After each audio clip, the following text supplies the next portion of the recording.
So today we're going to talk about Martin Luther, but I ain't talking about the king. Now you may ask, who's Martin Luther? Or not. But either way, today we're going to discuss who he was, why he was mad at the church, and what resulted from his actions.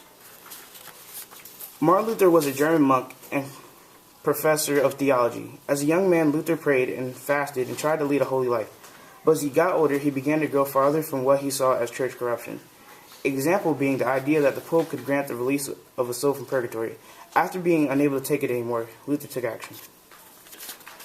After dealing with the corruption of the church for too long, Luther took action. He wrote the 95 Theses. This was a list of arguments against indulgence. And yes, if you haven't figured out by now, there were 95 arguments.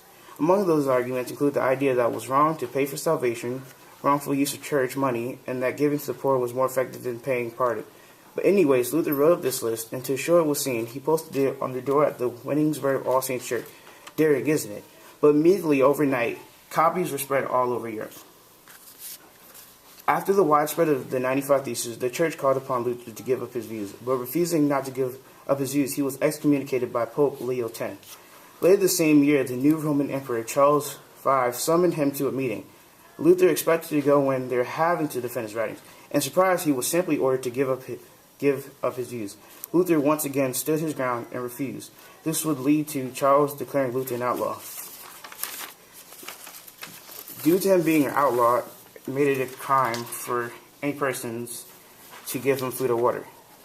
Martin had many different teachings. He believed that all Christians have equal access to the Bible. He believed that ordinary people should be able to read the Bible themselves instead of having to hear it from priests. He also thought all towns should have a school for children to learn to read the Bible. He also changed church teachings and banned indulgence, confessions, pilgrimage, and prayers to saints. Lastly, he emphasized the sermon more than the ritual of Mass and permitted clergy to marry. What allowed for Luther's writing to spread was the new printing press. This allowed for it to spread all throughout Germany and Scandinavia. This would lead to him declaring that printing was God's highest act of grace. By 1530, Luther's followers started going by Protestants for those who protested papal authority. Many clergy saw his reform as the answer to church corruption, but not all of his ideas were used for good.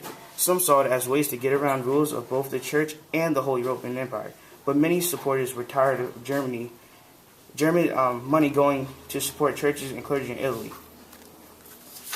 After the spread of his ideas, a new religion was found.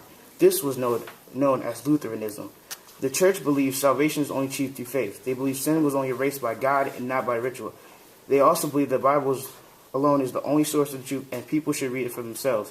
And the head of the church were elected consuls. This religion would later lead to Calvinism. Calvinism would be the start of theocracy, a government ran by church officials. Today, Luther's ideas have led to several Protestant groups, including Baptists, Methodists, Lutheranism, Pentecostals, Presbyterians, etc.